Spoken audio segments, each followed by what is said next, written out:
Hi, I'm Krish D, a senior here at the Wheeler School, and I'm one of the co-hosts of the Jake and Dev Show. Hi, I'm Billie K. I'm a 10th grader here at the Wheeler School, and I'm one of the co-hosts of Film Rose. And you can catch both of our shows on 88.1 FM WELH in Providence or on wheelerschoolbroadcasting.org. We were provided with the opportunity to interview the new head of school, Mark Anderson. Billie, how was it interviewing him, and how excited are you for this next school year with him? I'm really excited. He was such a wonderful guy, and he really provided me with a lot of kind of perspective on how he's coming into how he's going to be coming into the next school year. And I'm really excited just kind of for his vision for the school and how our ideas for the school and his will kind of join, and we can make this place as good as it can be. Yeah, I couldn't agree more. Although I will be gone, talking to him and showing him around, I really saw how great of a guy he was, and I'm happy and confident that we're leaving the school in good hands. Yeah, and he made a great basketball shot too. Oh yeah, he did make a great shot.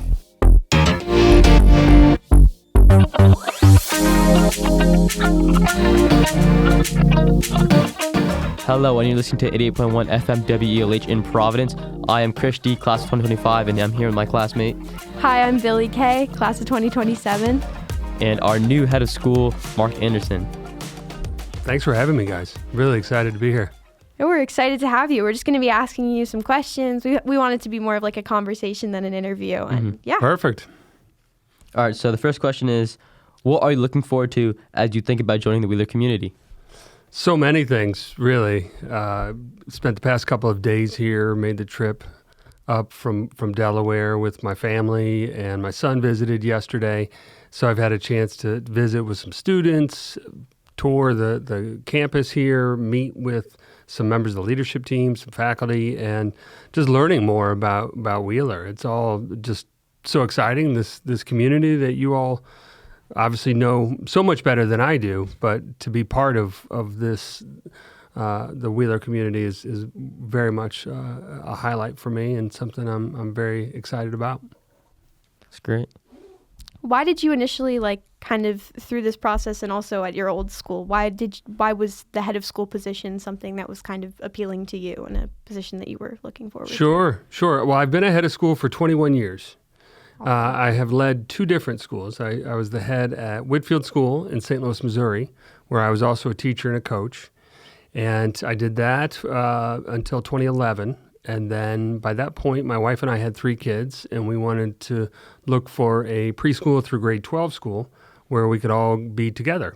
And Sanford School in Wilmington, Delaware came on the radar, and I went and made that visit, and that was 14 years ago. So Sanford's an awesome school, and I'm really proud of all the things that we've accomplished during my time there.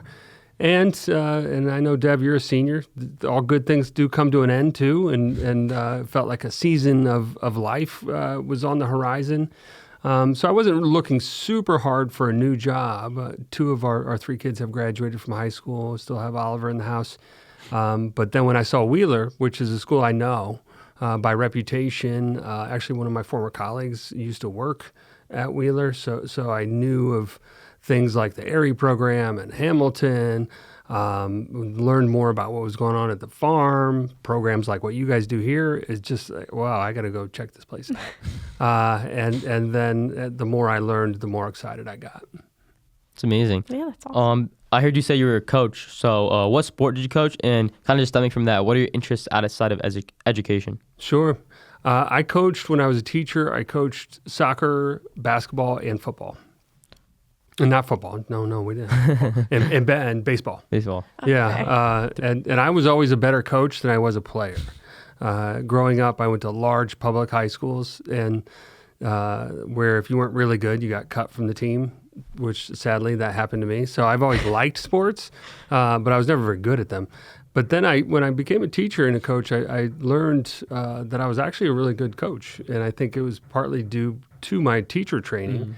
And trying to tee kids up with success in each of those athletic endeavors, just like I did in the classroom.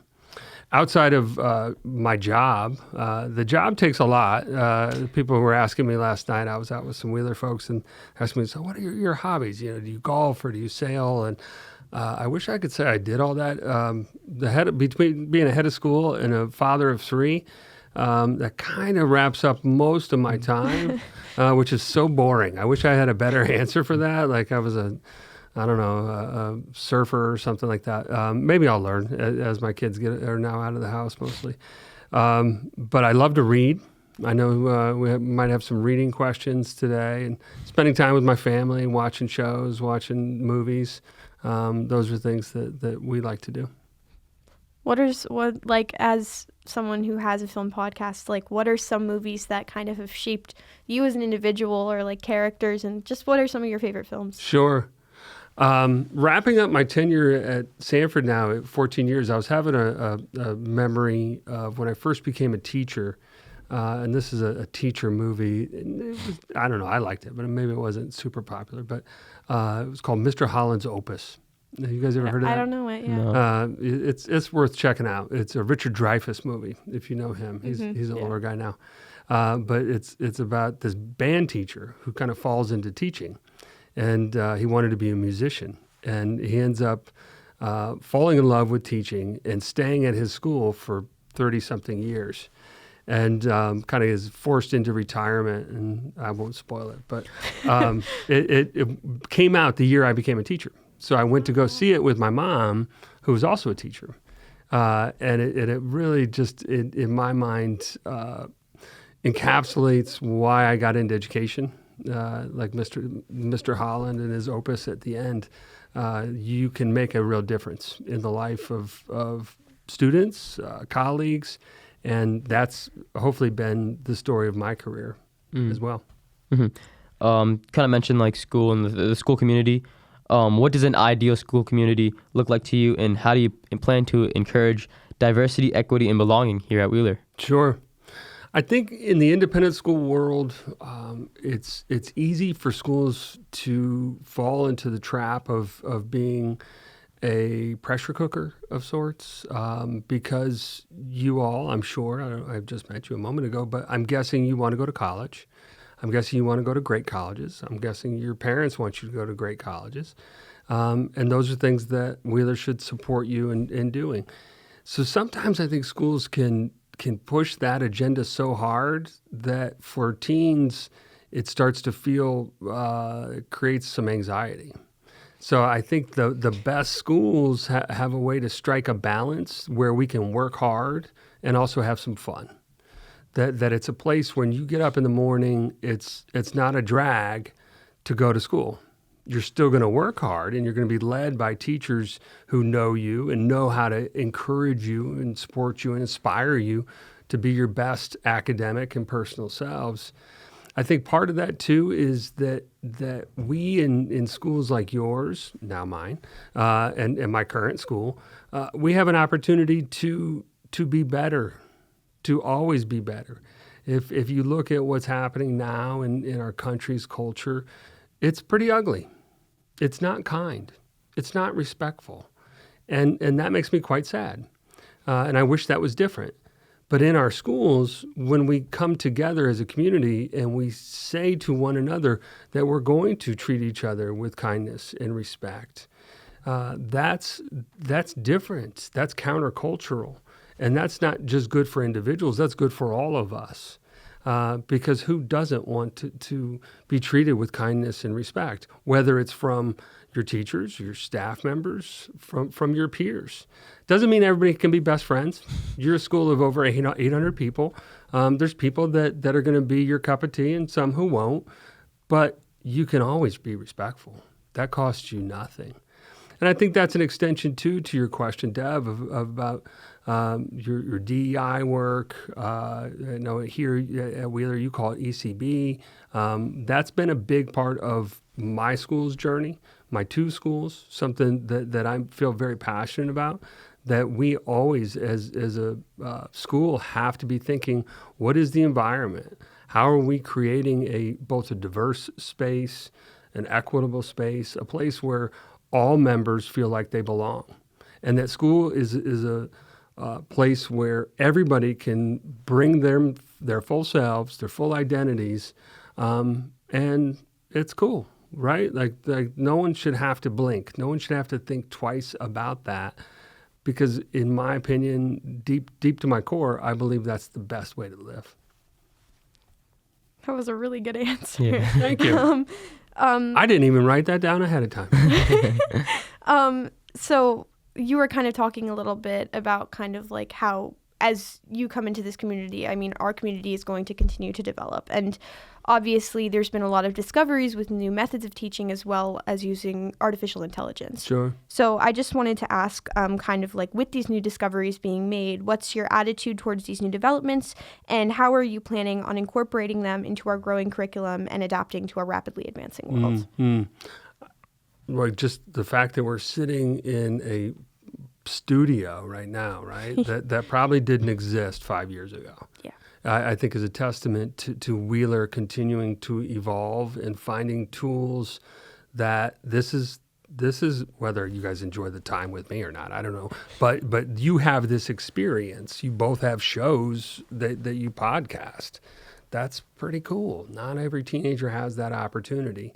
I think the best schools find ways to tap into the interests and also the new technologies that are happening all the time. The other side of that coin is you also we shouldn't throw away the baby with the bathwater, and that means that we still need to teach English and social studies and math and science, and you need to learn how to organize yourself and like all of the nuts and bolts that were present for me in high school 30-something years ago.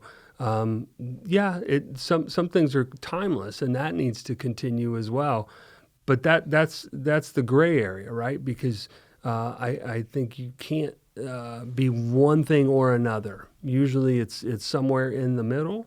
And when you're led by school leaders like you all have, really thoughtful division heads and other folks who've already been making great decisions about the curriculum and teaching and learning at your school, they're finding what's best for Wheeler kids both now and in the future.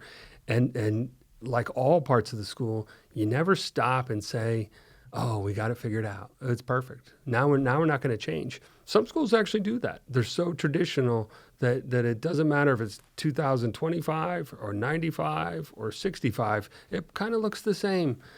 I don't get the sense that that's Wheeler. And I think that's actually a good thing for you all. Thank you. You talked about liking to read earlier. So I was wondering what your favorite piece of writing is or book and why resonates with you. That's a tough one because I like to read a lot. So at any given time, I usually have 3 or 4 books going at once. Me too, yeah. My family they don't relate to that. They like to read one book at a time. I don't know. I kind of toggle between fiction and nonfiction. I like memoirs. I like historical fiction. Sometimes it's serious. Sometimes it's about leadership. But one of the books, and this came out a number of years ago, but this is a book I recommend to people if you've ever heard of this book. It's called Quiet, and it's by Susan Cain, and it's called The Hidden Power of Introverts. And I really like that because even though I do many things like this as a head of school, I will be interviewed, I will talk to people, I will be out there, I will be at your games, I will talk to students and teachers all day long. At my core, I'm a bit of an introvert though, and it was the first time I read a book that I've understood how this author Susan Cain really laid out that it's not a value statement to not be the guy who likes to go to the parties at the end of the day.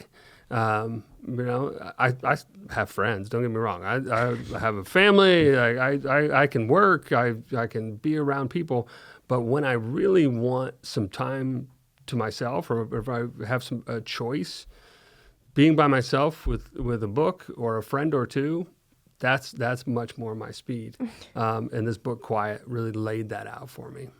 What are you currently reading? Anything that you're enjoying? Yeah, I have a few books. I have one that's called, and this kind of, maybe I picked this up because I knew this move is underway. It's called Never Play It Safe by Chase Jarvis.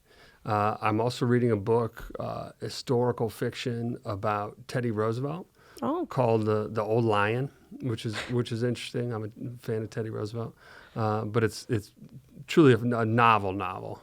Yeah. And then I'm reading a book. I listen to a lot of podcasts, including the Wheeler podcast. So kudos to you guys. I heard a doctor on the podcast a few weeks ago called Gabor Mate.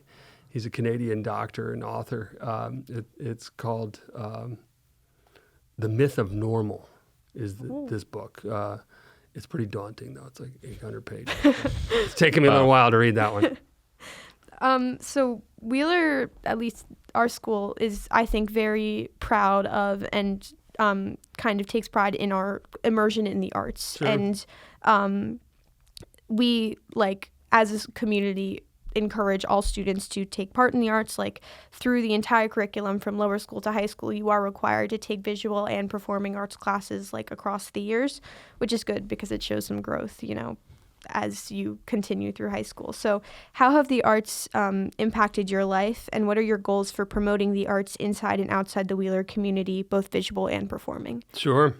Well, you all know you were founded by an artist, right? Mary C. Wheeler was an artist in her day. So the fact that that's a requirement, that you all are going to be visual and performing artists, that makes sense. It's part of the DNA. I also think it's something that all good independent schools do. My current school, the arts are a big deal. And many students are taking part in both.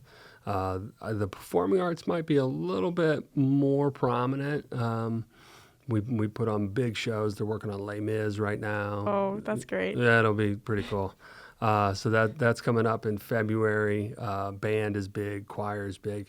So I'm very accustomed to supporting the visual and performing arts with my own children as they came through the school. I'd get I want to quit the band, or I want to quit choir, and my rule for them was, okay, you can quit one, but you're doing one or the other. Yeah. Right? But at many students at my school, they're both in the band and the choir. Mm-hmm. So yes, I think it's a huge opportunity for you all. In how to support it. One of the great things about my job is, and it's kind of the easy part. I get credit for it over the years. Like, oh, you come to everything. You come to the concerts. You come to the.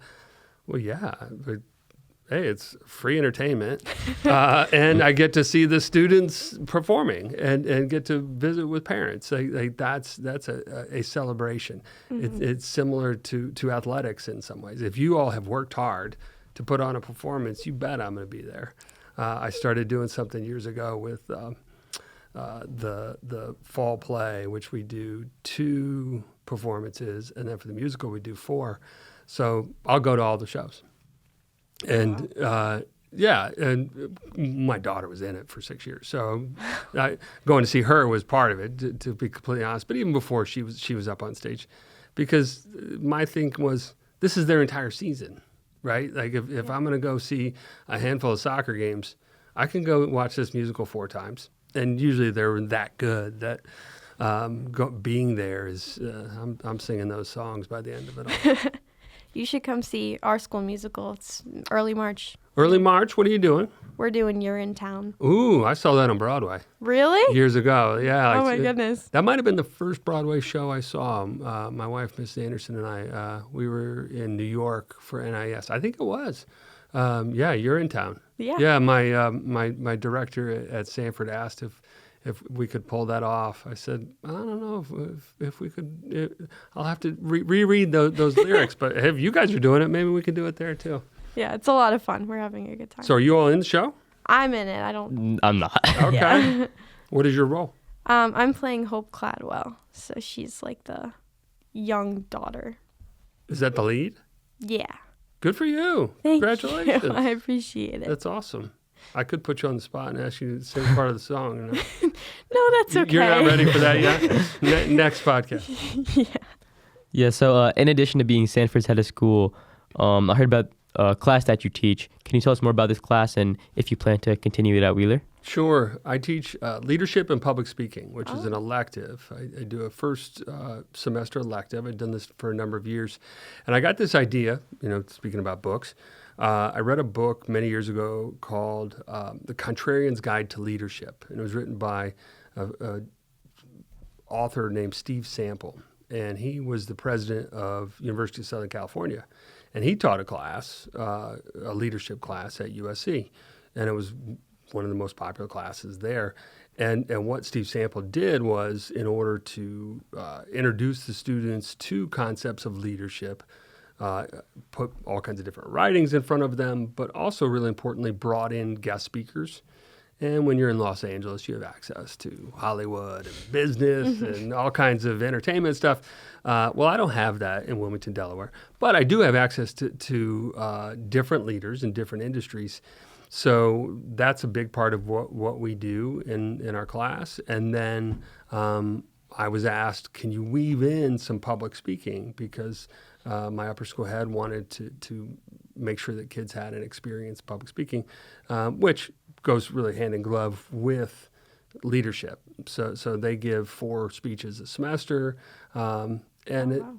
It's interesting. The kids who take that class over the years, they have either usually come in for a few different reasons. One, because their parents tell them they should or have to.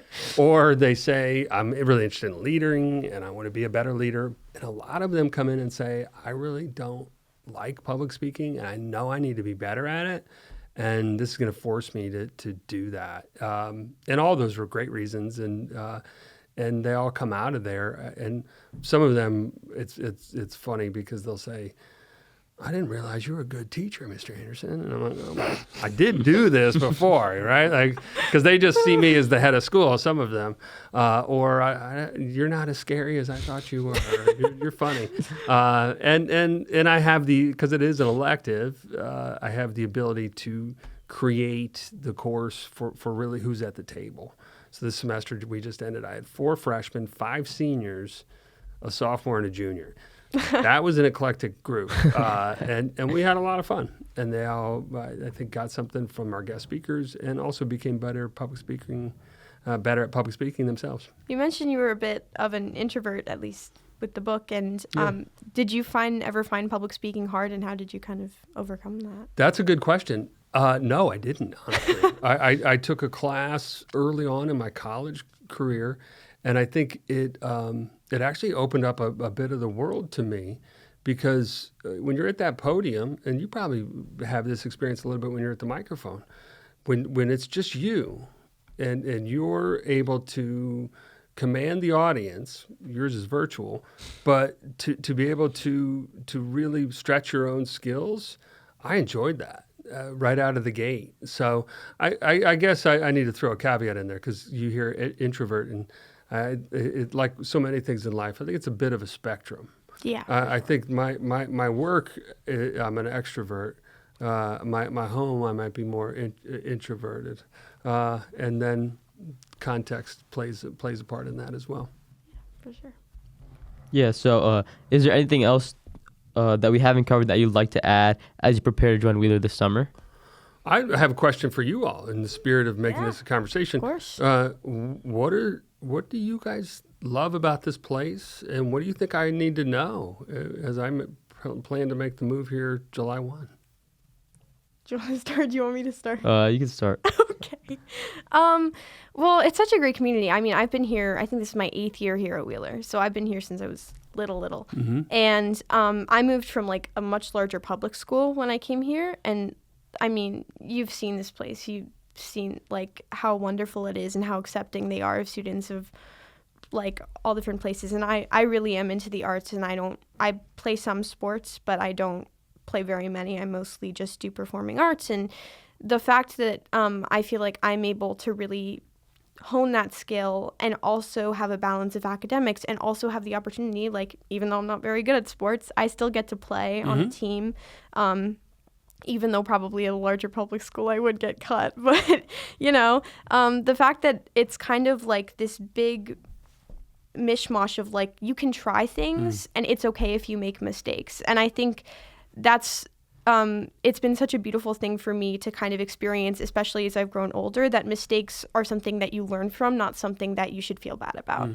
And there's also just a ton of fun stuff that happens here that, like, in the end of the year, we have our field day, which is amazing. We have our Founders Day where we all pair up with the younger kids in the community and we go out and we do community service, and it's so wonderful. And there's just a lot of these kinds of events that really make this community feel more like a family than a school. And yeah, like you were talking about how not everyone's going to be your cup of tea. You're not going to love everybody you talk to, but it always feels like everybody in this place I have something in common with. And I haven't met basically anyone who's had a bad experience here or has at least not learned something from their experiences here. And I think there's so many things to be grateful for that we have. And of course, there's things that we as a community can work on.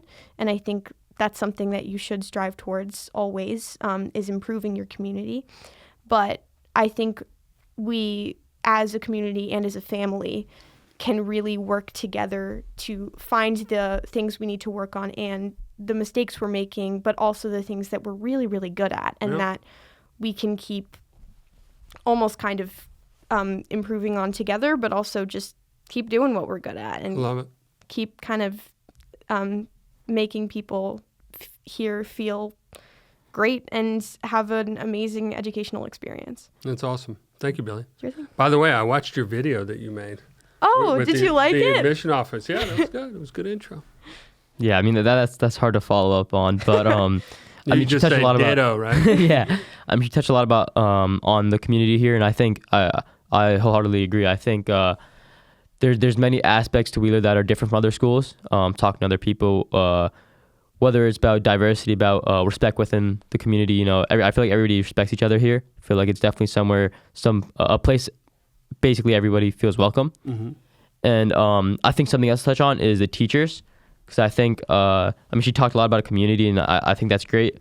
But I also think it's important to highlight the teachers, because I feel that the teachers here help a lot.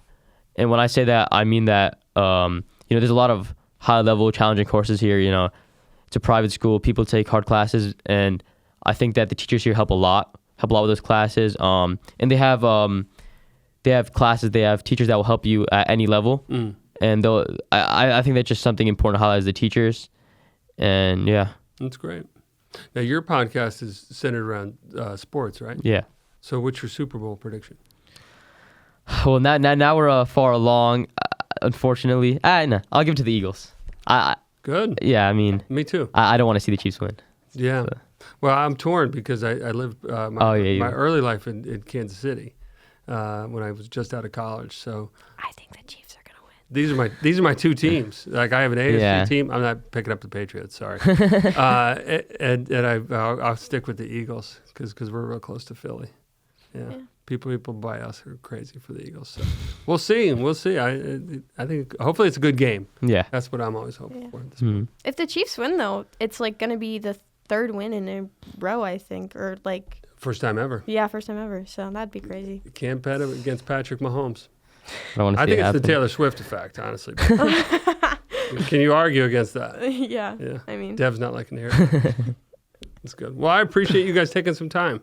Yeah, we appreciate you coming out here, and this was so wonderful. And I mean, it was wonderful to meet you, and I'm really excited for you to join our community and to see kind of what the next few years entail for you. And I'm really happy you're here. Thank you. Same. Yeah, I mean, I'm gonna be gone next year, but I wish you the best. You know, I think you'll come back, right? You'll come back. Oh yeah, I'll come visit, of course. Good. But be graduated by then. You'll be doing big things. That's good. Well, thank you both.